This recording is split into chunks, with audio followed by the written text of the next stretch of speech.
My name is Thomas Whitaker, but everyone in Raleigh calls me Tom. I was 61. My house, a light brick ranch on Van Dyke Avenue in 5 Points, Wake County, was the stage for everything I lived with June, my wife for 41 years. Magnolia trees out front, a porch that creaked by the railing like an old, stubborn warning, and the wall clock that had run 7 minutes fast since 1998, and I never fixed it. Our petty little rebellion against time, the kind that keeps a marriage stitched together. After June died in 2022, my son Ethan and his wife Tessa started showing up more.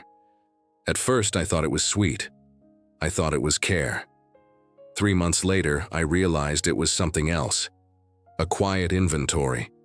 Tessa's hand drifting through the cabinets for no reason. The question, where do you keep the important papers? That oversized kid curiosity. Who was my lawyer?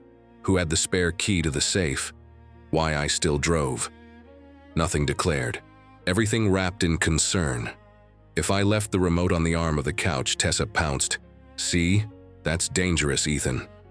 If I called the microwave the light oven, she smirked like she was collecting exhibits for a trial that hadn't even started. Once, Ethan dropped it. Dad, you could consider Maple Ridge assisted living, just till we get things organized. Maple Ridge. 2 polished words that smelled like abandonment. The day everything flipped was a muggy Sunday, June 15th, 2025. Father's Day. I made bacon on the griddle, cracked 2 windows so the smell could drift out, and let a blues playlist June had made on Spotify play. I never learned how to edit it, so the same 15 songs ran on loop. 15 songs that reminded me love could be stubborn and good. Ethan and Tessa showed up early, didn't knock, like they already had authority. I heard a key scraping in a lock that wasn't theirs. Right then I knew that key hadn't fallen from the sky. Sneakers in my kitchen, whispering. Sure, I was out back watering the azaleas. Deborah said his house could list at 510, maybe 525 if you paint first, Tessa whispered. But we need his signature or that power of attorney. Do you have the copy? She added under her breath. I've got the one he signed when he had that cataract surgery, Ethan said flat. It'll work. Who's gonna question it? He barely remembers where he left his keys. Silence, my bacon snapped on the griddle and charred at the edges. I stayed still, listening to the spit of fat and my heart thudding. I remembered every shingle on that roof. I remembered the power of attorney too. A durable power of attorney I'd signed at the hospital, more out of fear than need, in a blue folder in the second drawer of the office. I knew enough to understand how people in a hurry, in debt with crooked courage, can bend anything. And the spot at Maple Ridge? Tessa asked. They said there's a suite open in July, Ethan said. If we push, we sell on the 27th, close by the end of the month. My truck payments won't wait, Tess. My bacon started truly burning. I shut off the griddle and caught the reflection of my lined face in the stainless lid, the look of June inside me, saying what she always said when someone messed with us. Don't argue, do it right. I walked out with a plate of bacon I wasn't going to eat. Good morning, I said. It was like firing a bottle rocket in the living room. Tessa squeezed out a smile, eyes on high alert. Ethan fiddled with his watch like throwing off time would fix what he'd done. Dad, we were just about to call you for coffee. I invited you for dinner later, not to let yourselves in early with a realtor already in your back pocket. My voice came out easy, which surprised me. I'm the kind who usually turns the volume up. That day, I decided to turn it down. They babbled their justifications. Help, get your life organized, your well-being, while I looked at their hands, young and jumpy, opening folders and closing fears. I asked for the keys. They said they'd left them in the car. I pretended to believe them. When they left before 8, I sat in the office, pulled the blue folder from the second drawer and stared at that power of attorney. The seal, the wobbly signature from my anesthetized hand, the notary I knew by sight. June used to say, paper is a beast that bites if you provoke it. I believed her. I called the only person who came to mind, Patricia Holloway, a real estate attorney who went to the same church as June. I told her everything. She listened in silence, breathing through her nose on the other end. Tom, this is serious, she said at last. You revoke that power of attorney today. Now. I'll draft the revocation and we'll record it with the Wake County Register of Deeds. And another thing, if they've already talked to a realtor, you can sell first. Is the house just in your name? Only mine since 1991. June never wanted her name on it. Said a marriage doesn't fit on a deed, it fits on the kitchen table. I swear I heard Patricia smile through the phone. Perfect. If your will is to sell, we'll sell on your terms. Do you want out of there?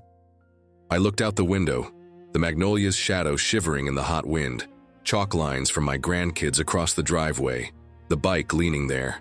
I didn't want to leave. But more than that, I didn't want to be yanked out. I'm going to leave my way, I said. I'll sell. I'll buy something smaller in Durham near the market where June bought flowers. And I want them to know the circus is over. That's when it hit me. I'd heard my son planning to sell my house. I'd sell first. I already had 4 missed calls. By midnight, there would be 27. If you want to know how I turned the tables, and why at 5:23 that same day my phone turned into a pocket grenade, stick with me to the end. What I did next will give you the exact taste of my revenge. June and I bought that house in 1991 for a little over $132,000 when Ethan was 7 and wore dinosaur knee pads. I hauled 53 bags of cement, 50 pounds each, to lay the backyard patio. I paid a little over $2,800 for a drip irrigation system. June loved azaleas, and I loved the look on her face when they bloomed. The leather couch that creaked for 21 years cost just under $800 on a Haverty's sale. I remember the smell of it, mixed with the vanilla candles June lit at Christmas. I worked 35 years at the same HVAC company. Fixed air conditioners in August under tin roofs. Sweated in Lexington, sweated in Cary, sweated in Raleigh until my shirt dried into salt maps. In 2004, when the steering box on our minivan died, I paid a hair over $1,100 I didn't have. In 2009, when Ethan wanted a summer program in Chapel Hill, I pulled about $3,500 out of the 401k. In 2016, when Tessa lost her job for 6 months, I covered their rent at about $1,350, 3 months running. No blush, no strings, no receipt. If you add up the loans we'd sort out later, it comes to almost $13,000 over 7 years. No interest, no lecture. The numbers that hurt aren't the ones that leave. They're the ones we never say out loud. June tutored reading on Saturdays, and our kitchen smelled like coffee strained through cloth she scrubbed with baking soda, banana bread on Sundays, and bacon I made when the grandkids came over. The clock set 7 minutes fast was our pact. We show up early to life, Tom, she'd say, even if it's pretend. When the cataract in my right eye threatened, in 2023, I signed that power of attorney at the hospital, scared of anesthesia. Limited scope, the notary explained. Only for emergency medical decisions while you're incapacitated, she said. I signed with a numb hand. The letters came out crooked. The next day, I could see fine. I forgot the paper. The paper didn't forget me. After June was gone, the smells stayed. The dish towel I couldn't throw away, the leather couch, the candle I didn't light again, and the house suddenly turned into a map of my head. I knew where everything was, except the remote, which always picked a hiding place and laughed at me. That's when Tessa started her chorus of "It's dangerous." I breathed and counted to 7, like the clock. On Father's Day, when I heard their plan, something in me lined up. I wasn't going to cling to the house just because it was mine. I was going to defend my will. There's a difference. Patricia showed up a little after 11, carrying a black folder and a pen that looked pricier than my first car. She read the power of attorney line by line. Limited scope, done. And now it's revoked, she said, scribbling a draft. We called Mr. Alvarez, my veteran neighbor, and his wife Linda to witness. I knew something was off when I heard Ethan yelling at you on the sidewalk last week, Alvarez said, signing with the steady hand of someone who's seen bullets and injustice and doesn't mix them up. A little before 1, Patricia sent the revocation electronically to the county. A hair before 2, We got the confirmation from the Wake County Register of Deeds. I felt a knot loosen in my chest. We closed one circle and opened a bigger one. If they already had a realtor, there'd be blowback, and I wasn't going to sit around waiting for it. "You want to sell, Tom?" Patricia asked. No perfume on the question. "I do. But not with a sign in the yard, quiet, fast, clean. No show for the neighbors, no ammo for people who think I don't know what I'm doing. I know 3 qualified buyers, pre-approved, no games. We'll do a silent listing. Photo and video package only, no MLS. By around 2:30, a photographer, Patricia's son-in-law's brother, small towns have those webs, was at the door. He shot the house like an old actress who knows her light. Close-ups of the creaking porch, the fast clock, the railing. A short interior video with angles June would have loved. We sent it to 3 buyers with background checks already done. That's the part no one sees. Selling a house isn't just numbers, it's risk. And risk in families sometimes lives in the room next door. Just after 4, the first couple replied. Samantha and Joel Kirk, NC State professors, no kids, fresh loan approval, hoping to close in 10 days because their lease ended on the 30th. Just after 5, their offer hit my email. 512.5, closing June 27th. 25 grand in non-refundable earnest money. Inspection limited to structural items. I signed at 5:23. Patricia exhaled like she'd finished a marathon. "Happy Father's Day, Tom." I smiled small. I hadn't been given anything. I'd given myself a gift, choice. By 6, I had dinner with Ethan and Tessa. I didn't cancel. I cooked the roast the way June liked it, folded cloth napkins into little boats and set the printed contract face down, beating the drum in the quiet works. They arrived with someone else, Deborah, the realtor. Blue blazer, heels going click-click down the hall, a sharpened smile. They brought a thick stack of papers. "Dad, Deborah's excellent," Ethan said, already opening the folder. "We just need your signature. She's already got a buyer, somewhere between 490 and 505, and the spot at Maple Ridge." I raised a finger. The smell of roast filled the room. It was the only human smell in there. "First of all, thanks for coming on Father's Day. Eat, then we'll talk." They ate. When the plates had more gravy streaks than food, I flipped the game. "You're late," I said, turning the contract right side up. "I sold today at 5:23, closing on the 27th. Earnest money's 25 grand. Deborah stopped smiling. Tessa let out a short laugh. "Lie." Ethan craned his neck like a kid trying to see over the table. I turned the laptop around, online banking open with the escrow deposit, and the email with the subject line, "Executed offer, 512.5, closing June 27th. Silence. The kind that echoes. Right then the doorbell rang. Patricia. She came in, introduced herself, and handed over 3 envelopes. "Mr. Whitaker, your copy of the revocation recorded in Wake County, and for you two, as a courtesy, formal notice. Any attempt to list, sell, or place an encumbrance on this property without the owner's authorization will constitute fraud. The notary you mentioned, Ms. Pitts, has already confirmed the power of attorney was limited in scope and is revoked." Deborah gathered her dignity, said goodnight like she was swallowing a stone, and left. Tessa whispered, "You can't do this to us, Tom." I breathed. "I'm not doing it to you. I'm doing it for me. And speaking of that, you have a key to my house. I want it back." "It's in the car," Ethan said. We walked out to the curb. The magnolias threw shade. Ethan looked at me like I was a stranger. "Dad, I'm underwater. The truck, the bills, Noah's school.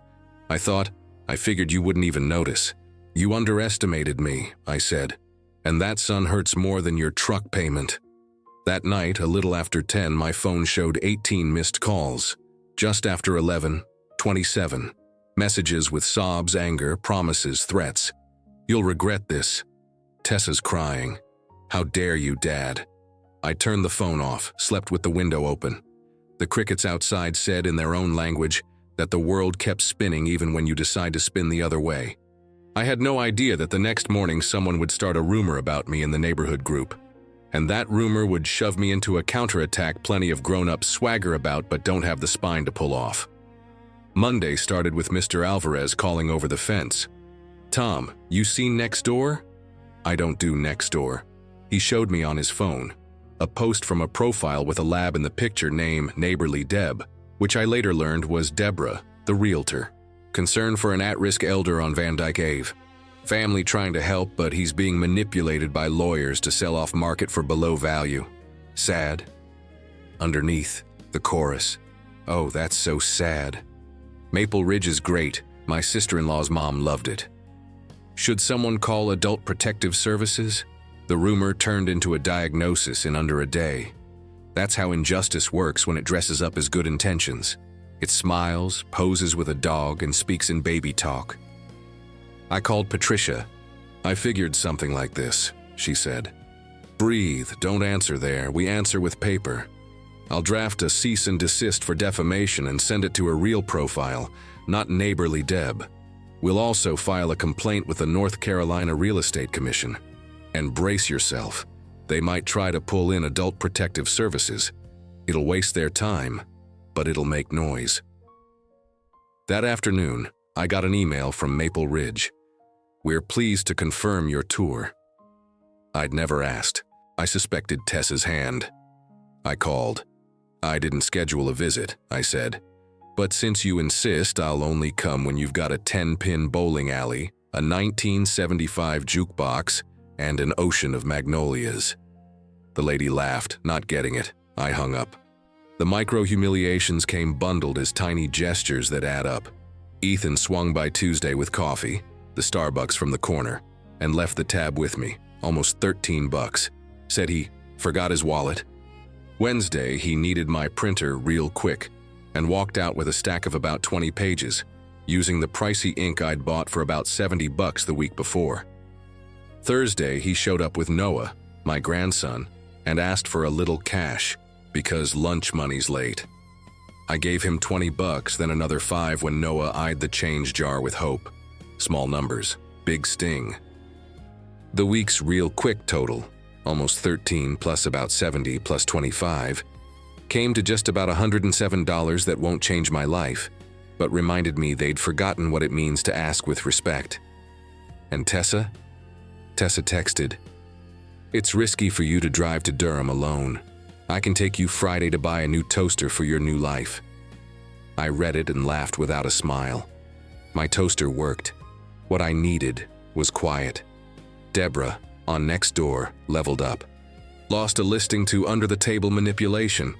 Sad to see attorney colleagues dragging down neighborhood values. Your head boils at a line like that. It looks like concern, and it's poison poured into a glass of water. I almost replied. Patricia held my hand with her voice. "Don't write a word there, we go with facts." She sent the cease and desist, attached the fully executed contract for $512.5, proof of the $25,000 deposit, the POA revocation, and a statement from Ms. Pitts, the notary. She also clipped in the relevant North Carolina statutes on the scope and limits of a power of attorney, and an exhibit with dated screenshots, in case Deborah deleted the posts. "We don't play with accusations," Patricia said. "We love evidence." Injustice kept climbing in the quiet of my phone. Between boxes I was taping, the messages rolled in. From Ethan. "Folks at church are asking about you. Tessa said you're moving to Durham alone. They're worried." I breathed. That hurt more than the $107. You learn young that public shame is a hard currency. I went to church on Saturday. Pastor Miller hugged me.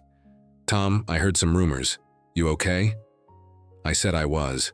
I explained the contract. I explained the revocation. I explained the difference between care and control. "I'm preaching honor your father and mother next Sunday," he said. "No names, you know." I knew. The message would land. On the 19th, the inspection. The inspector flagged an old termite scar on a beam in the crawl space and an ungrounded outlet in the guest room. Samantha and Joel asked for $1,800 in credits. I said yes. They came by on the 22nd. Walked the house like you step onto a stage with respect. I grew up in a house like this, Samantha said, palm on the creaking rail. My mom kept her clock fast. I thought of June and kept quiet.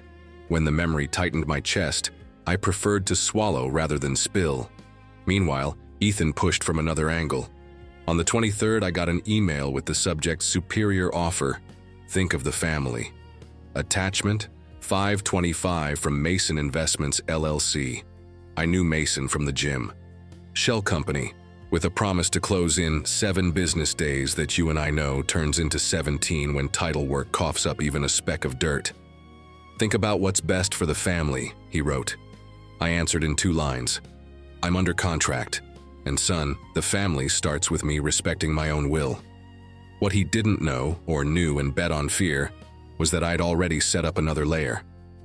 I went to the bank and opened an account in the name of a brand new LLC, Linden & June LLC. I put the house and any future place under that shell. That legal? The manager joked. No, I said. It's love with a layer of protection.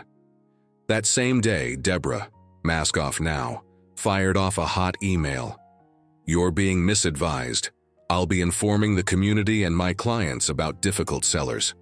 Patricia answered with 3 tight paragraphs and an attachment, a draft formal complaint to the commission. Inform whoever you like. Loop in your lawyer too, she wrote. They pulled the rope. I held on. And if you think the worst was over, hold on with me. The worst part was still coming, when they tried to label me crazy, on paper. The Friday before the move, a letter arrived from a geriatrician's office I'd never heard of. Letterhead.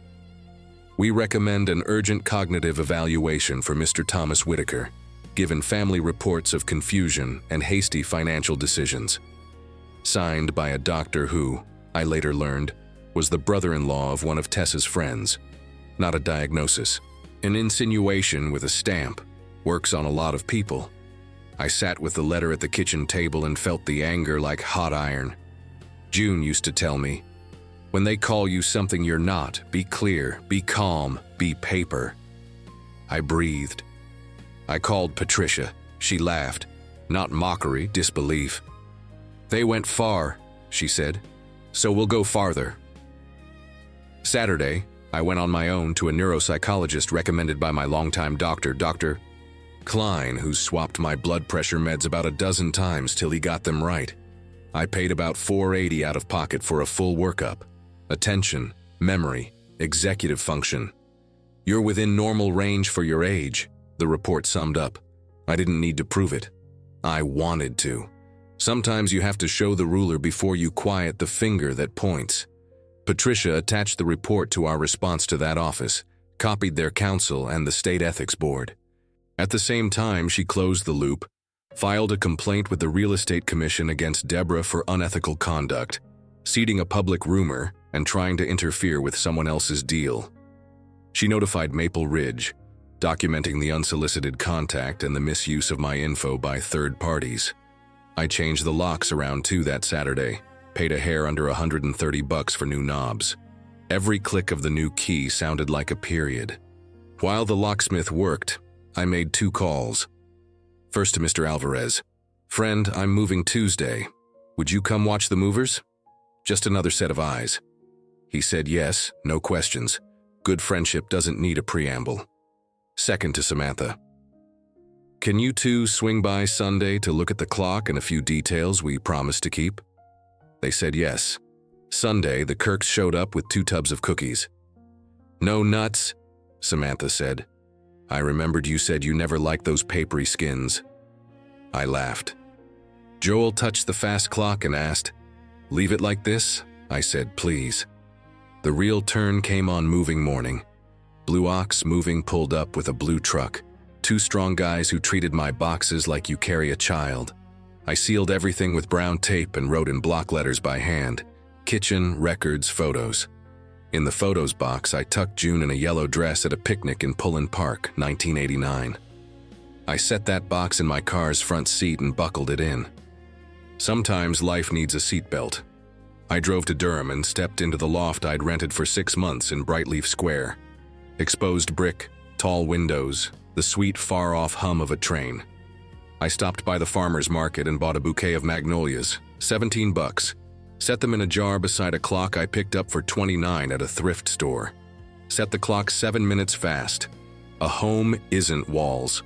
A home is what you carry in your hands. On June 27th at 10 that morning, I sat in a gray carpeted room that smelled like bitter coffee for the closing. Samantha and Joel arrived with a quiet kind of joy. Patricia slid the packet in front of me, page by page. I signed my name 7 times. The pen felt heavier on the paper. A little after 2, the money hit, $512 and a half. Less fees, minus that $1,800 credit. I watched the numbers like silent fireworks. Then I did 3 things in the bank app. Sent 10 grand to our church's community center in June Whitaker's name for the summer reading program. Sent 5 grand to Mr. Alvarez with a note for the gate you fixed in 03 and never charged me for. Bought a new coffee maker for about $190. June would have hated it. She loved her cloth filter. I smiled, because loving someone is also learning how to disagree gently. I'd closed a loop. But I was about to open a bigger one the next week, when Deborah tried to flip the story in the neighborhood paper, and I decided I'd answer in the town square. In the first week of July, someone left a copy of the 5 Points Gazette at my loft door. I opened it out of habit and in the Eye on the Neighborhood column, saw a piece signed D. Summers, Deborah. Reverse gentrification. When unscrupulous lawyers and opportunistic buyers exploit vulnerable seniors to rip houses away for peanuts. Off the MLS, weakening the fabric of the community. I read it slow. When a lie shows up wearing metaphor, it's begging for glamour. I sent Patricia a photo of the piece. She replied in 2 minutes. Want to play on the same board? I'll draft a signed response with documents. Will you sign with me? I said yes. Next issue, a half-page ran. Selling by choice isn't being vulnerable. Signed by Thomas Whitaker and Patricia Holloway. No insults, no adjectives, just facts. A simple timeline of June 15th. A timestamp at 5:23. A contract above the county's latest assessed value. Just over $500,000. 25 grand in non-refundable earnest money. A power of attorney revocation recorded just before 2 that afternoon. A neuropsych report, about 480, confirming my capacity intact. Dated screenshots of neighborly Deb, already sent to the North Carolina Real Estate Commission. And a last line. Caring for an elder starts with respecting his will.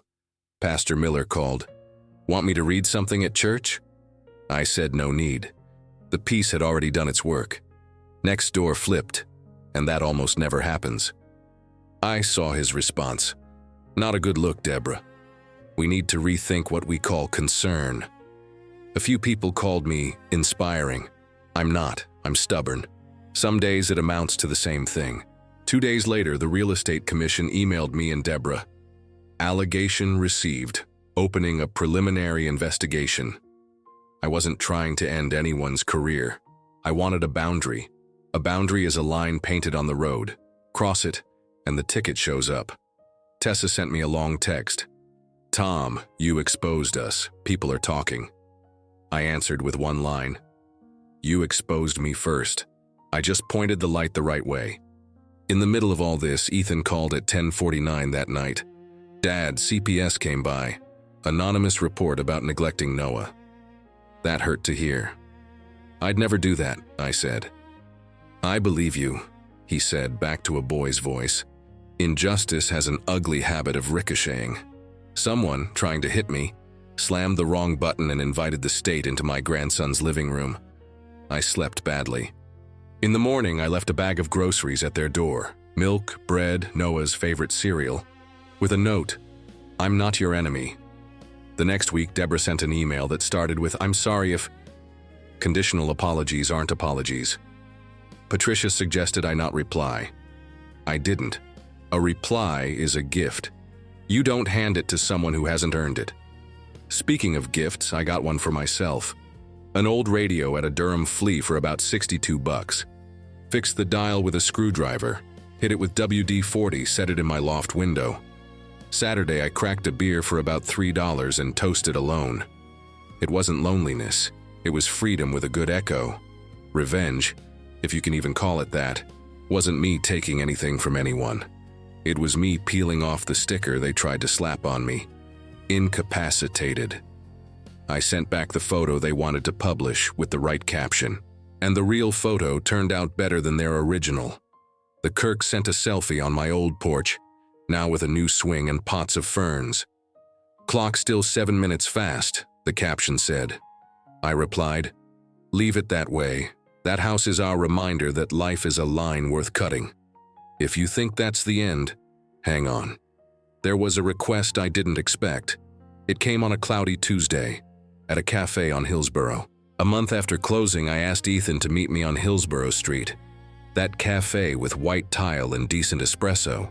He showed up with his shoulders low, without Tessa, holding his cup with 2 hands like he was holding a plea. "Dad, I was wrong," he said. "I saw easy where there wasn't any. I figured that you weren't here anymore." "I'm here," I said. "Just not the way you think.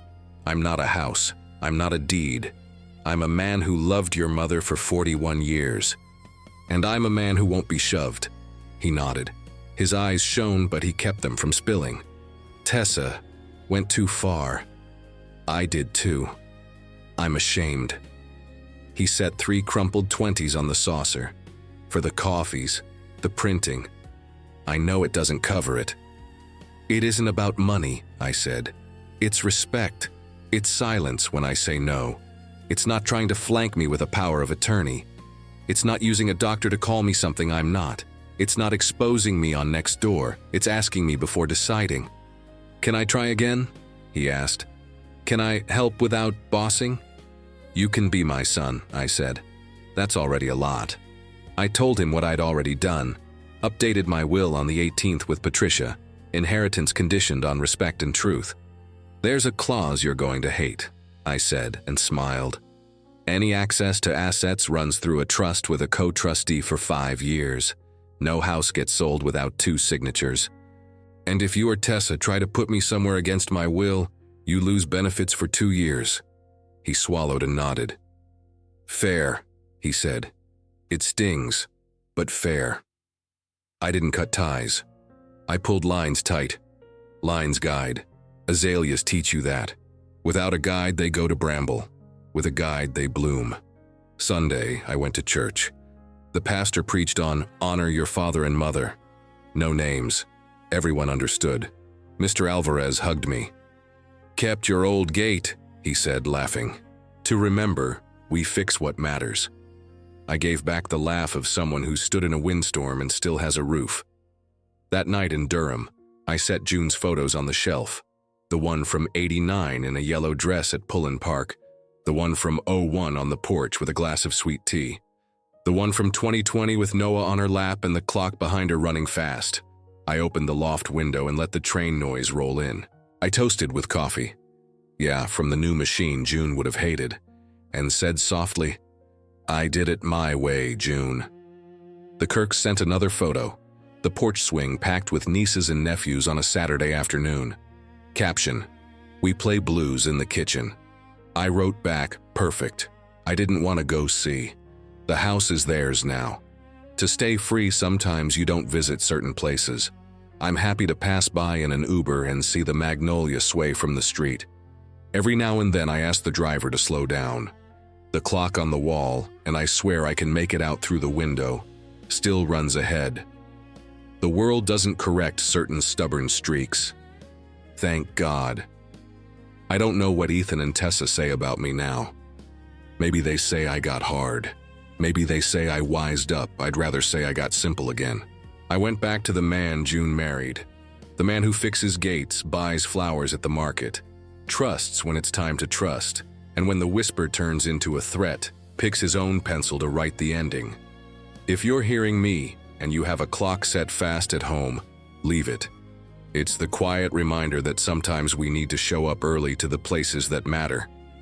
I showed up before my son. I sold first. I wrote first. And I slept well. In my black notebook, I wrote it all down. The smell of bacon on Father's Day, the snick of the new lock, the click of the attorney's pen, the hush of my phone in airplane mode, when I decided 27 missed calls weren't going to write my story. I wrote down the numbers that look cold: 5, 12 and a half, 25 grand, 1,800, a hair under 130, about 480. And when you add them up, they don't make money. They make respect. I didn't need to beat anyone. I needed to beat the fear of being erased. And as strange as it sounds, selling was my way of staying. I stayed with what matters. I stayed with my will. I stayed with my word. I stayed with the clock I chose to set fast. I toasted that, with strong coffee, an open window, and a train in the distance. I toasted freedom. And I slept well. Subscribe to the channel and share your thoughts about the story in the comments. See you in the next one.